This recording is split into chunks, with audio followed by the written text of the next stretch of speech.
So let's have a think about the nature of language and the kind of ways that we phrase things when we're making comment on someone's performance.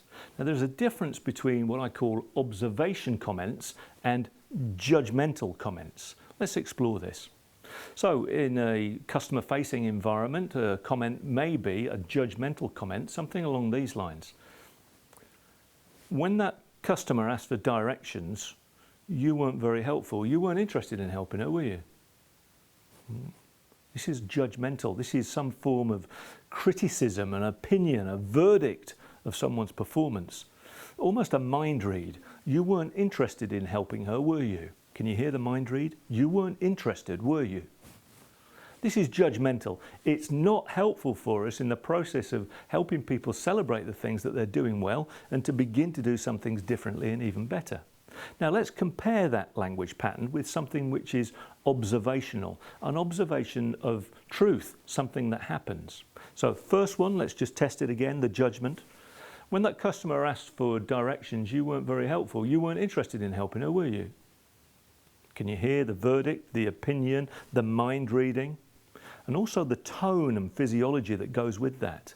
Now let's compare it with the observation approach, which is offering the same opportunity to explore, but with a different, more friendly, constructive way. And it might go like this. When that customer asked for directions, I noticed that you didn't walk with her to the information point. What were you thinking at that moment there? Hear the difference?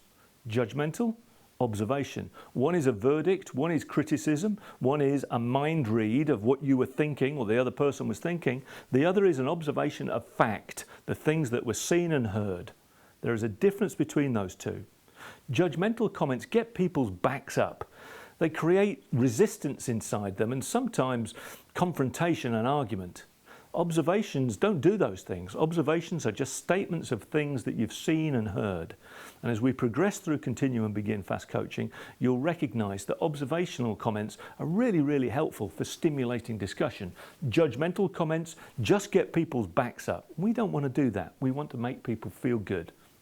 Judgments, observations. Now on page 15 of your workbook, you'll see a list of comments and the opportunities there for you to identify. Is that comment an observation, a fact, just a straight stimulus for conversation? Or is it some form of criticism, judgment, opinion, verdict or mind read in the form of a judgmental comment? Read down through those questions and ask yourself, is it a J for judgment or an O for observation? Enjoy the exercise.